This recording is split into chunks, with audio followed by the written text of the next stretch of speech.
اس نے اپنی عادت بنا لی ہے کہ جب بڑے قانون کی جو ہے وہ اس پہ عمل نہیں کرتے تو ہم کیوں کریں. آپ دفتروں میں چلے جائیں، رشوت کا بازار گرم. لیکن یہ ساری صورتحال پہ جب کوئی بڑا کیس آتا ہے حکومت کی طرف سے بیانات آ جاتے ہیں کہ جی ہم کنٹرول کر رہے ہیں. کوئی بڑا حادثہ ہو جاتا ہے، اس کی تحقیقات ہوتی ہے، وہ پھر فائل گم ہو جاتی ہے. کوئی جرائم کا بڑا کیس آ جاتا ہے، اس پہ 4 دن خبریں چلتی ہیں، پھر اس کے بعد وہ ٹھنڈا ہو جاتا ہے. وجہ صرف یہ ہے کہ سب یہاں پہ وہ ہمارے ایک سینئر سیاستدان چودھری شجاعت حسین قابل احترام ہے، وہ ان کا بڑا فکرہ مشہور ہوا تھا مٹی پاؤ. تو یہاں پہ سب مٹی پاؤ کے چکر میں ہی ہیں. اگر کوئی حکومت کے وزیر مشیر ہیں، کوئی سرکاری اہلکار ہیں، وہ چاہے بیوروکریسی ہے یا دوسرے میں کوئی محکمے ہیں، سب مٹی پاؤ پروگرام پہ چل رہے ہیں. روزانہ گھر سے نکلتے ہیں کہ آج کا دن کس طرح گزارنا ہے. اور یہی حال عوام کا ہے. عوام قانون کی خلاف ورزیاں کر رہے ہیں، جب انہیں روکا جاتا ہے تو وہ کہتے ہیں مٹی پاؤ.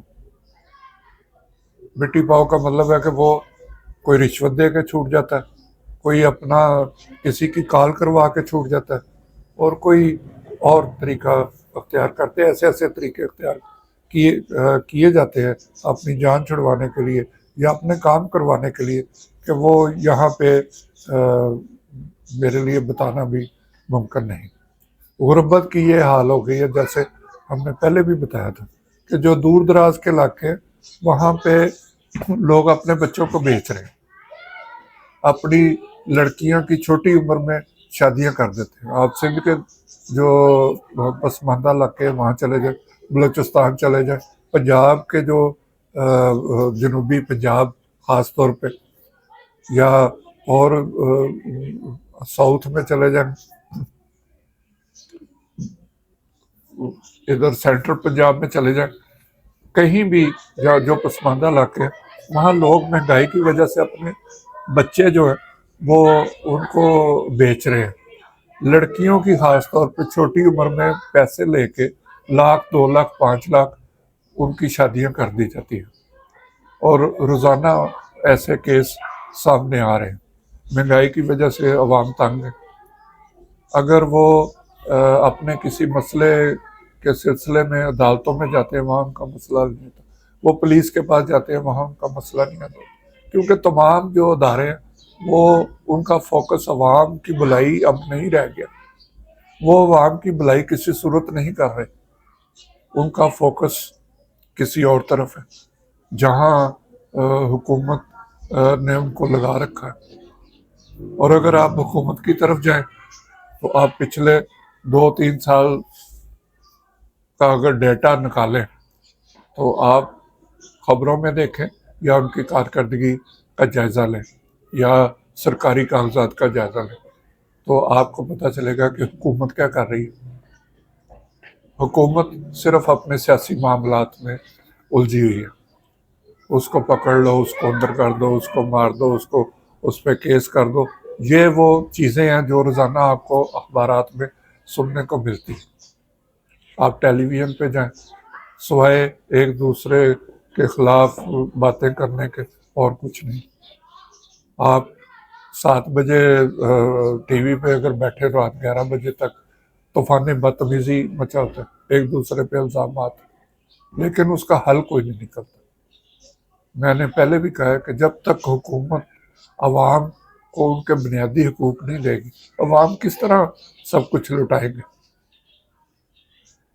اب آپ موجودہ صورتحال میں دیکھ لیں، پہلے آئینی ترمیم نے کوئی مہینہ بھر شور مچا رہا، پھر اس کے آفٹر شاک شروع ہوئے، پھر یہ تحریک انصاف کی طرف سے جو جلسے جلوس اور لانگ مارچ، اس کے مسائل سامنے آ گئے، اور پھر وہاں پہ جو صورتحال بنی اس رات، جو کچھ اندھیری رات میں جو کچھ ہوا، اس کا اسی طرح آپ سنتے رہیں گے، کوئی پوچھنے والا نہیں، نہ حکومت سے نہ دوسری پارٹی سے کہ کس کی غلطی ہے۔ وہاں پہ جو موات ہوئی ہیں، جو لوگ زخمی ہوئے، ان کا کوئی پرسانیہ حال نہیں۔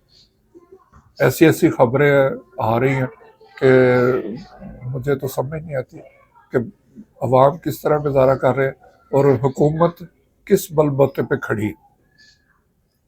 کوئی بھی حکومت ہو، اسے یا کوئی بھی ادارہ ہو، اسے عوام کی حمایت جب تک حاصل رہتی ہے وہ کامیاب رہتا ہے، لیکن یہاں پہ ایک الٹا ہی نظام چل رہا ہے۔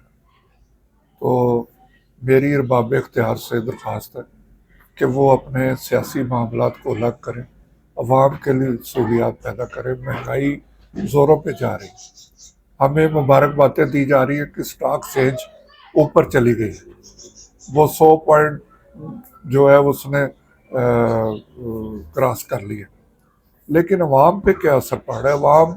عوام کو کون سی چیز سستی مل رہی ہے؟ اگر سردیاں آتی ہیں تو جو سردیوں میں استعمال ہونے والی چیزیں ہوتی ہیں وہ مہنگی ہو جاتی ہیں، جب گرمیاں آتی ہیں جو گرمیوں والی ہوتی ہیں وہ مہنگی ہونا شروع ہو جاتی ہیں۔ آپ غریب آدمی لڈا بازار چلے جائیں، اسے بھی کوئی فرق نہیں پڑتا، ہر قیمتیں آسمانوں سے بات کر رہی ہیں، اور حکومت ہے کہ وہ اپنے معاملات میں الجھی ہوئی ہے۔ اسے ہر وقت یہ خطرہ رہتا ہے کہ کہیں ہماری حکومت نہ گر جائے۔ تمام وزراء، مشیر، ان کے نیچے ان کے سیکٹری، جتنی بھی بیوروکریسی ہے، وہ صرف اس بات پہ لگے ہوئے ہیں کہ حکومت قائم رہنی چاہیے چاہے عوام کی چیخیں نکل جائیں۔ تو اس لیے میں پھر حکومت سے، کیونکہ مسئلہ حکومت نے ہی حل کرنا، صرف آئین کی جو 1973 کا جسے ہمیں بتایا جاتا ہے کہ جی متفقہ آئین تھا اور وہ اس میں سب کچھ ہے، اس کا جو بنیادی حقوق کا جو صفحہ ہے، جو شقیں ہیں، وہ نکالیں، وہ پڑھیں۔ وہاں اور تو جو کچھ لکھا ہوا ہے، لیکن ساتھ یہ بھی لکھا ہوا ہے کہ جو حکومت عوام کے بنیادی حقوق اسے نہیں دیتی عوام کو، اس کو قائم رہنے کا کوئی حق نہیں۔ تو اس لیے یہ ہم زبانی طور پہ تو آپ کو کہہ سکتے ہیں، ہم کسی عدالت میں اپیل نہیں کر سکتے، ہم کسی عدالت کا انصاف کے لیے دروازہ نہیں کھٹکھٹا سکتے، کیونکہ کہیں سے بھی انصاف ملنے کی توقع دن بدن، ہر گزرتے دن کے ساتھ دم توڑتی جا رہی ہے۔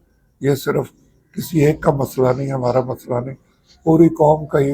ضروری نہیں کہ کچھ سیاسی کیس ہو، کوئی کسی کا قتل کا ہے، کسی کا چوری ڈکیتی، کسی قسم کا بھی کیس ہے، کسی ایک انصاف یہاں پہ بالکل ختم ہوتا جا رہا ہے، اور سب جانتے ہیں کہ جس معاشرے سے انصاف ختم ہوتا ہے وہاں پہ معاشرہ ٹوٹ پھوٹ کا شکار ہوتا ہے، جرائم بڑھتے ہیں، اور یہی صورتحال ہمارے ملک میں دن بدن زور پکڑتی جا رہی ہے۔ تو حکومت کو چاہیے کہ وہ اپنے سیاسی معاملات سے الگ ہو کر خدا کے لیے، ملک کے لیے کچھ کریں، ورنہ جتنی دیر بھی یہ رہیں گے، 5 سال بعد بھی اگر ان کا یہی ہوگا کہ ہمیں موقع مل جاتا تو ہم یہ کرتے ہیں، ہم وہ کر دیتے، ہم دودھ کی نہریں بہا دیتے، ہم یہاں پہ سونا، ایسے پالیسیاں بناتے کہ زمین سونا اگلتی۔ یہ باتیں، یہ نعرے، یہ اشتہارات جو اخباروں میں چھپتے ہیں، لاکھوں روپے کے اشتہارات جو روزانہ اخباروں میں چھپ رہے ہیں، یہ ساری کہانیاں ہم بچپن سے سنتے آ رہے ہیں۔ لیکن میں پھر کہوں گا، عوام کے بنیادی حقوق ان کو دیجیے تاکہ وہ سکھ کا سانس لے سکیں۔ اس کے ساتھ ہی میں آپ سے اجازت چاہوں گا۔ اللہ ہم سب کا حامی ناصر۔ خدا حافظ۔